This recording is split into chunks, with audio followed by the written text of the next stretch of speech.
Okay, welcome for If Then. This is the D. Louise book series. I'm Christina KWANA. This is where we read books, talk about books, no special effects, no theme music, none of that fancy smash stuff going on here. So, I was thinking about the month of May and how the month of May is Mother's Day. I've got some other ideas for next week's, but for this week, I don't know why. It's my own little thing in my mind, and it's not true of my family. Uh, but it may be true of your family, and it's true of my friend's family. So I just thought I'd show this.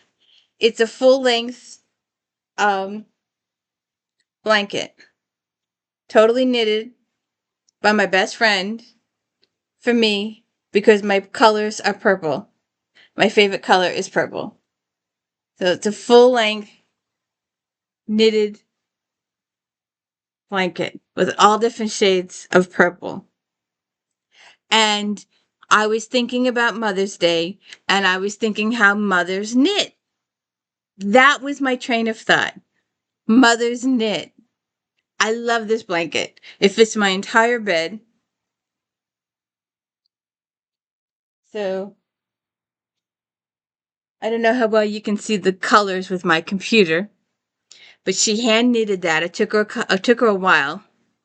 She put a lot of time and effort to it, and I thought I would show it in the guise that I was thinking of Mother's Day, and I was thinking mothers knit. That was my train of thought. Now, where did I have lost my glasses? And as you know, I'm addicted to my Romantic Times Book Review magazine. But as you also know, these strapped in 16. So I've got some newer ones and I've got some older ones. I try to stick with mostly newer ones. So this is Mother's Day 1, because I'm doing a Mother's Day cozy next week. And we are doing new releases. And we've got some other things planned for the end of the month. But I'm starting the month off with knitting. Mother's Day knitting. It was an idea. Oh, it's on the computer. Nope. It's on the sweater. Okay, there we go. So, a couple of these authors we have more than once because the titles just were like, had to just hit me in the face. So,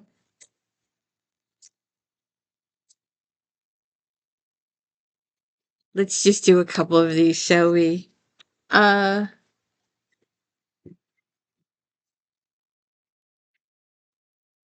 of the Needle, Katie Price. 4 stars. Lie of the Needle paints a great verbal picture of life in this picturesque small town. Third in the Deadly Notion series, this cozy mystery starts out strong and finishes. It's a charming whodunit that will keep readers guessing.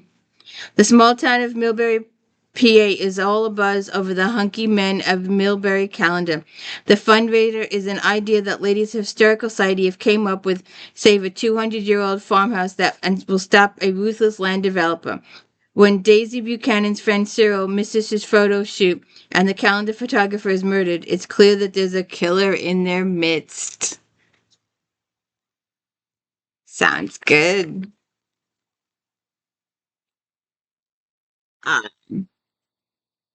Peggy EHRHART. Knitmare, no Beach Street. On Beach Street, sorry. When Pamela, Bettina, and their friends show up at the Voorhees house to greet its new owner, they're met with a most unwelcome sight, a dead body on the kitchen floor. Tassie Hunt has just inherited the old Victorian, which had been occupied by a reclusive widow for many years and had a reputation of being haunted. but Tessie would have been unlikely to be spooked since her career involved debunking such paranormal phenomena. Her demise sets off a new flurry of gossip and ghostly speculation in New Jersey town, of course, and it's tempting to think spirits were indeed involved, considering there's zero evidence so far of foul play. We've got a couple of hers. I like the titles.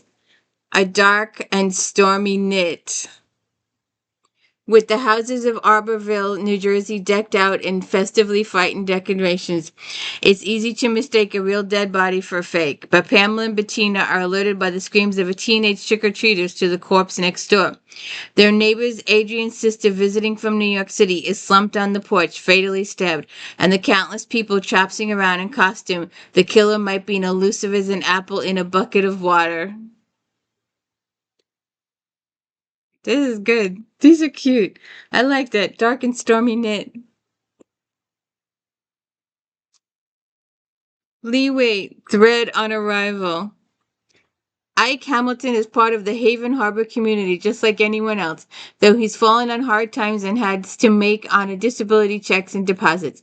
Most of his locals do what they can to help him out, and needle-pointing partners Angie and Sarah are happy to see him at the annual blessing of the fleet, honoring all those lost at sea over centuries. But when harmless Ike is stabbed, suspicion quickly falls on troubled teenage boy who's new in town. Angie's convinced that the young Leo is innocent, but if he didn't do it, then who did?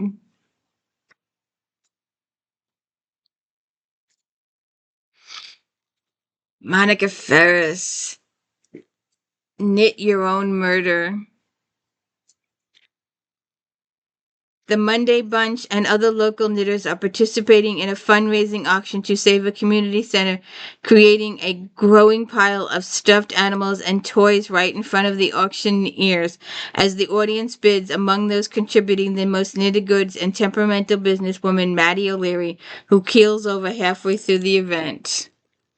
Murder. Let's do one of the other ones.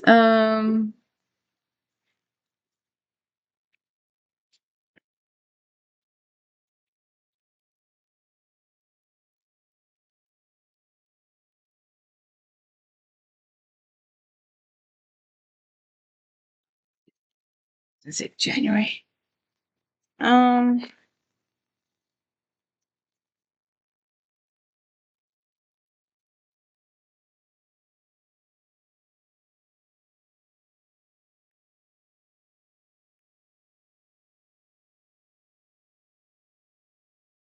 These are so cute. Don't you love cozies?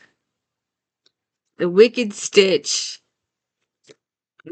4.5 stars. This is another fun, cozy, the embroidery mystery series. It combines a set of supportive friends who are not without complications. Details about different forms of needlework and mysteries. With romance, food, pop culture, and a dog, the dusting of humor makes it perfect. Embroidery store owner Marcy Singer, her dog Angus, and gorgeous detective Ted Nash are caught in a mystery. Nell Davis has hated Mercy since she moved into the store. Nellie wanted her for a sister. Now Clara is opening another embroidery store next to Marcy's. The town is busy preparing for Ren Fair, and the sisters' booths will be right next to each other. But before the fair opens, Marcy finds Clara murdered in the booth. Oops. Not good.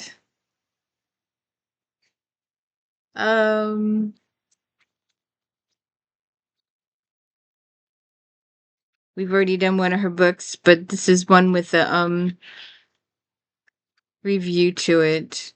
Besides, these are such cute books. I just thought I'd throw them in.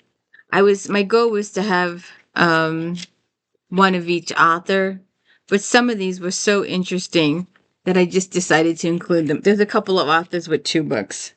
I just decided to include them. 4.5 stars. Threads of Evidence. Leeway. Deep atmosphere seekers from the past and a secret mystery interview with sharp plotting and well-developed sympathetic characters create another winner in the second of mainly needlepoint series. Angie Curtis has returned to the Maine harbor town where she grew up to become the manager of Aunt's Needlepoint store. Everyone in the area knows the Gardner estate, the Victorian mansion called Aurora, has been vacant for years, fell into disarray, and developed a haunted reputation. When an actress buys the house, Angie is hired to restore the needlepoint and is asked to solve the mystery of the teenage girl who died there under mysterious circumstances in the 70s. See what happens. Um,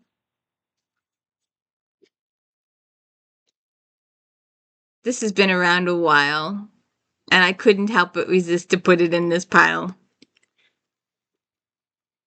The sequel to the #1 New York Times bestselling The Friday Night Knitting Club, Knit 2 returns to Walker and the Daughter, the Manhattan knitting store founded by Georgia Walker and her young daughter, Dakota.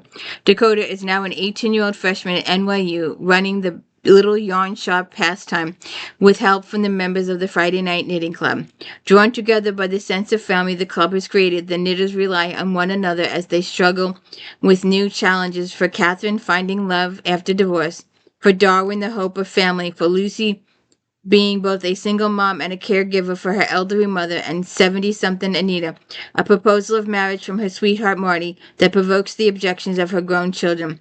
As the club projects an Afghan baby booties, a wedding coat are pierced together, so is the understanding of the patterns underlying the stresses and joys of being mother, wife, daughter, and friends. It's been around forever. Any CANADEO, Strangers on a Scheme. Phoebe Myers' Black Sheep Knitting Shop's assistant manager finally come out from behind counter to sell her own creation, Socks by Phoebe, at the Plum Harbors Farmers Market, a lovely, colorful venue that draws shoppers from miles around, but her excitement cools when she learns the previous tenant of her booth, farmer Jimmy Hooper, committed suicide. She's barely raised her grand opening banner when Hooper's death is upgraded to murder. That's a cute cover. The Beach Street Knitting Society and Yarn Club. When her husband dies in a car crash not long after announcing he wants a divorce, Jo Mackenzie packs up her two rowdy boys and moves from London to a dilapidated villa in the seaside hometown. There she takes over her beloved Grand's knitting shop, a quaint but out-of-date store in desperate need of a facelift. After a rough beginning, Jo soon finds comfort in Stitch and Bitch Group, a collection of quirky, lively women who share their stories and their addiction to cake with warmth and humor. As Jo starts to get the hang of single-parent life in a small town, she relies on her knitting group for supporting the women meet every week at the shop on Beach Street and trade gossip and advice as freely as they do a new stitch. But when a man enters Jo's life, an A-list actress moves into a local mansion, the knitting club has even more trouble than confining the conversation to knit one, purl two.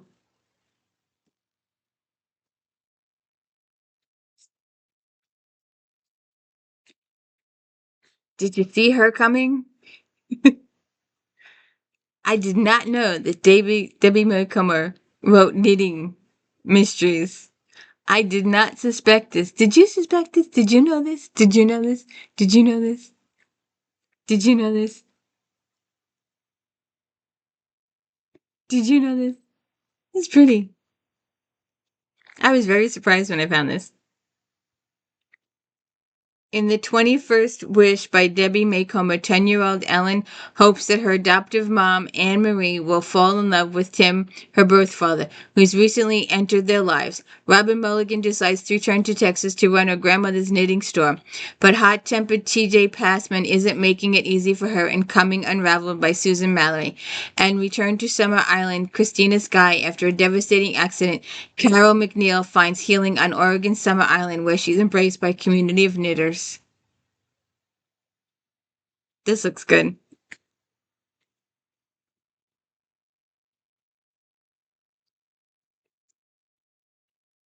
Let's do another one. Um,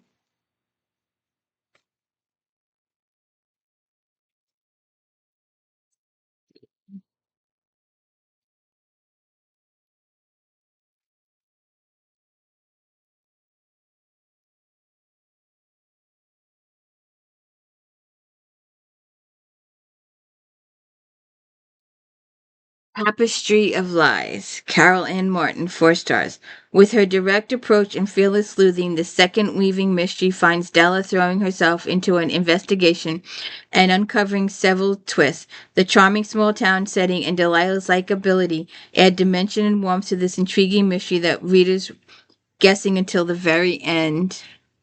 Delilah Wright is excited when celebrity designer Bunny Boyd enters her weaving shop and asks for her help in providing fabric to redecorate the mansion of millionaire Bernard Whitby.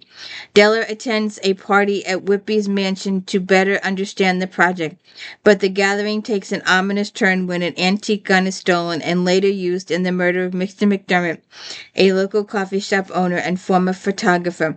Mr. McDermott photographed and had affairs with several women in town. Over the years, did his wife kill him out of jealousy, or did someone else kill him to make sure certain pictures were not released? I'll find out. Um,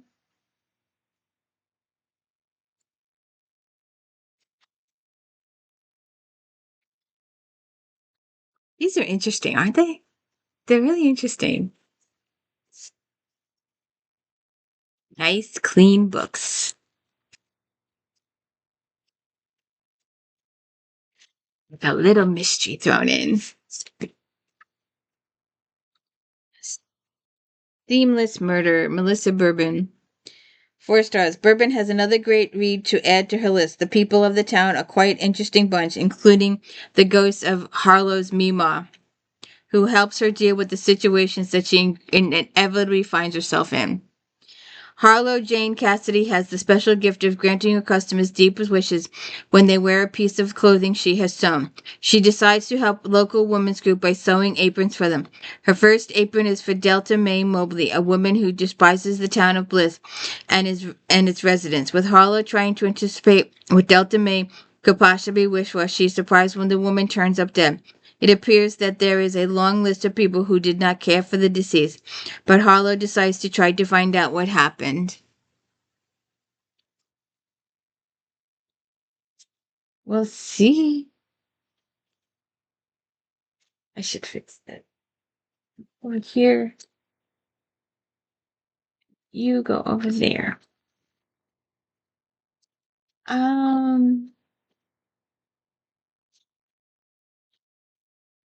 I don't think I took. Oh, yes, I did. Okay.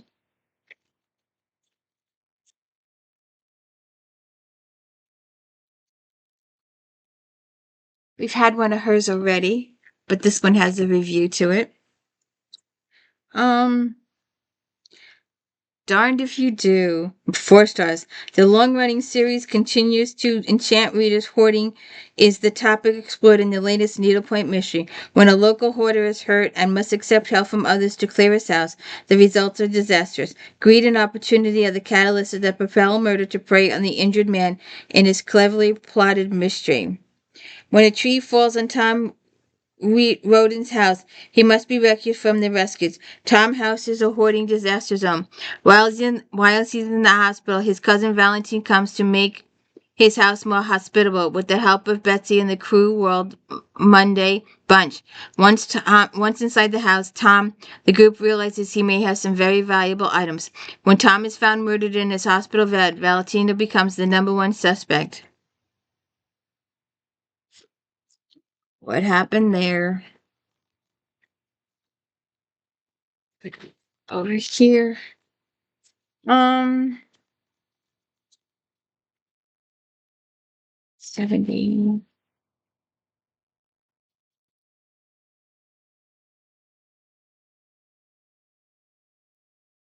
Some of these titles are cute. Curl Up and Die. Maggie Sutton, the latest knitting mystery tells the intriguing tale of women who ruin their lives with vengeful accusations. The story could be ripped from headlines, and Kelly's intelligent sleuthing unravels the clues and motivations behind the crimes. The temperatures are sweltering in July in Fortner, Colorado.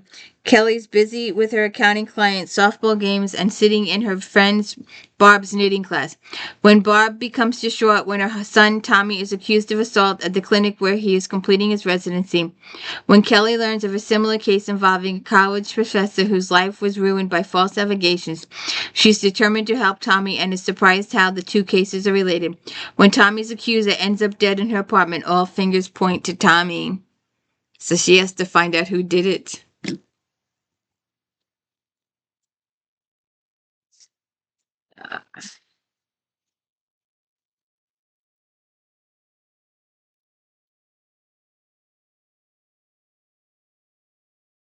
Did you know this many cozy mysteries for knitting? These are interesting. There's so many cozy mysteries out there. There's a cozy mystery for everything. We're going to do cozy mysteries for Mother's Day too, so look out for that one.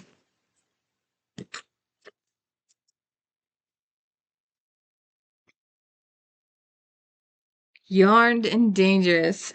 4.5 stars. With a cast of secretive suspects and their sleepy town, Hartwell's latest skillfully knits together the ideal amateur sleuth novel.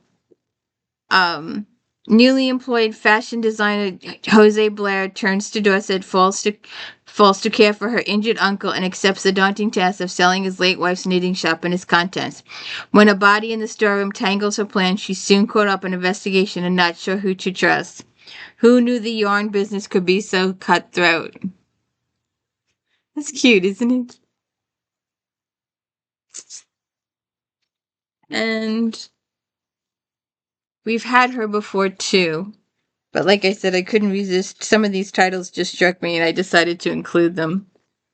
But we've done this author before. Um,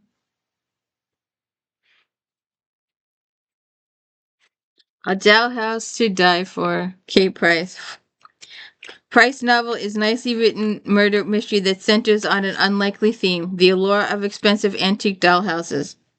An estate auction, Daisy Buchanan finds the perfect present for a young girl she knows, an old dollhouse in need of restoration.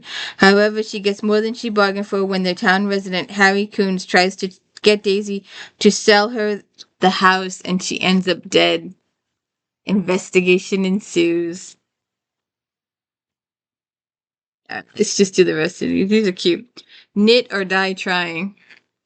As spring comes to Collinstown, the village launches a food festival to draw a new group of tourists. Libby, proud owner of Yarn, has planned a yarn event to provide alternative option to a foodie weekend. Artist in fiber dye Julie Wilson, known for her work with animal-friendly plant-based knitting fibers such as bamboo and hemp, as well as her brilliant use of color, will hopefully draw a crowd with a special dyeing workshop. The festival begins when it draws more than crowds. First, a flock of sheep parade down the street, herded by farmers protesting Julie's anti-wool stance.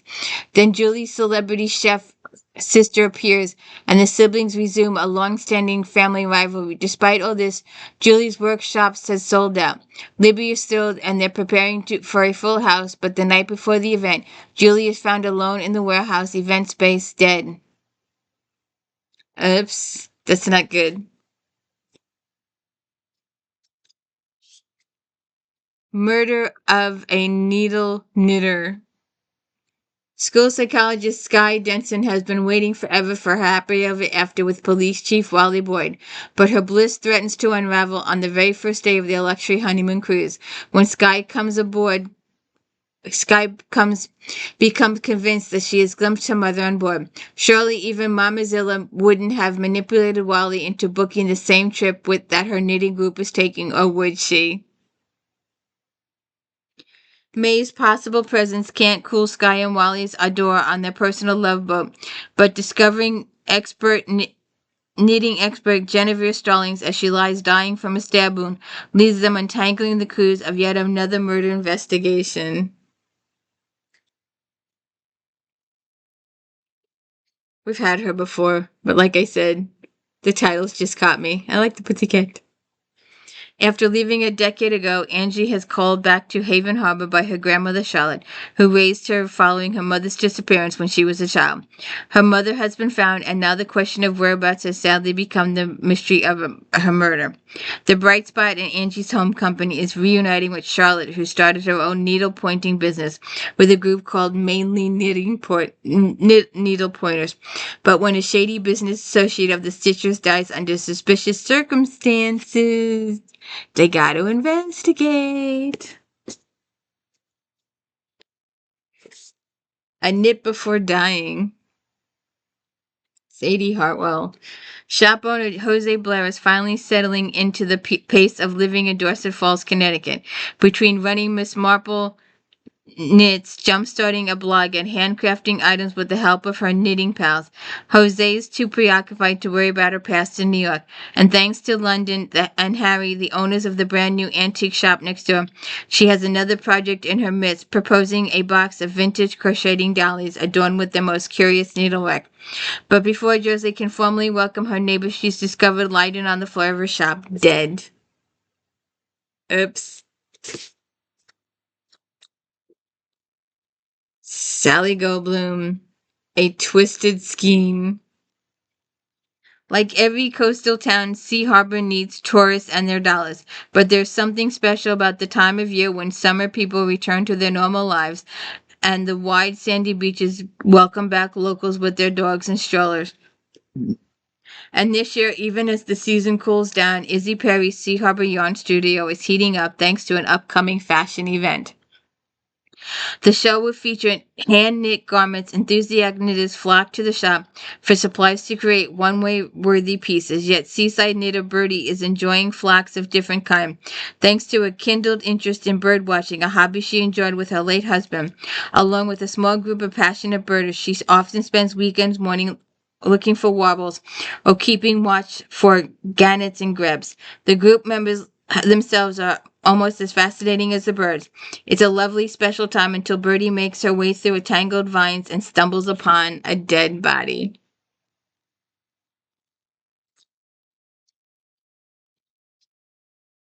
A dark and snowy night.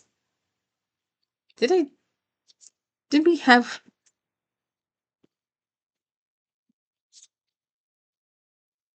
what was that other one?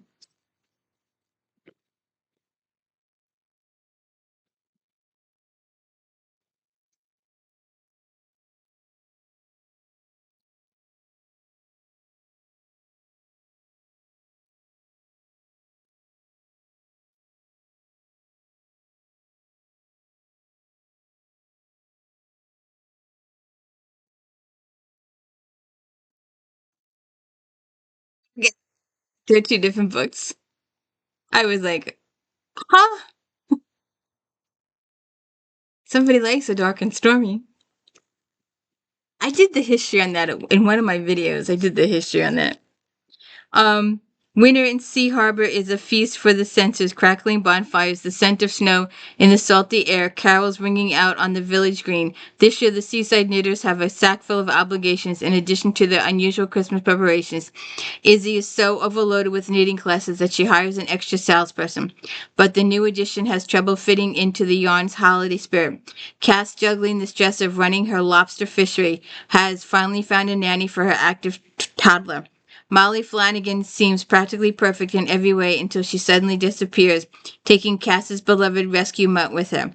Meanwhile, the holidays are kicking off in style at Mayor Beatrice Scaggle's holiday party, where a well-dressed crowd admires the mayor's scrumptious new home and the celebrity chef catering the event. An additional treat for Ben and Neil Endicott at the festival fair is the reconnecting with a dear college friend, Oliver Bishop.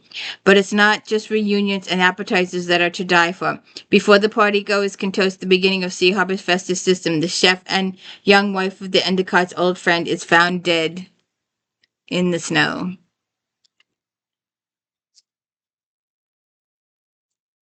Hey, Moke.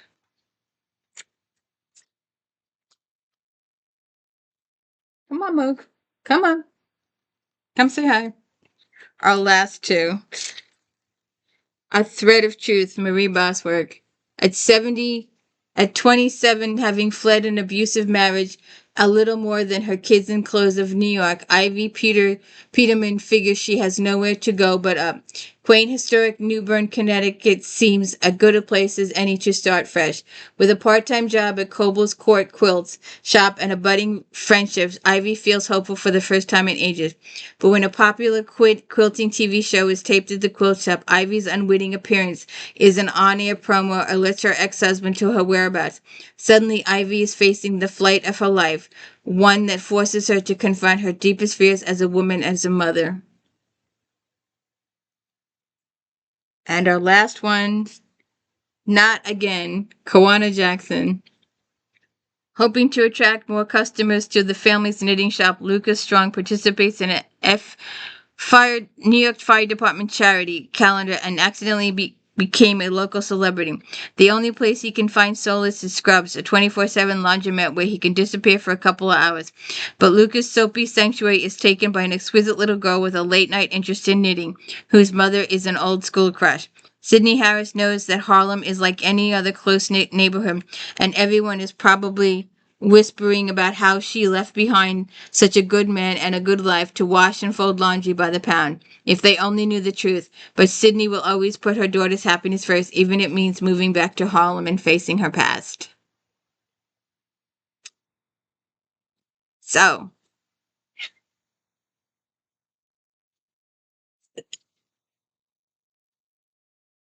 did you like the knitting? I love my blanket. My friend spent so much time knitting this. She did really good work, didn't she? Really?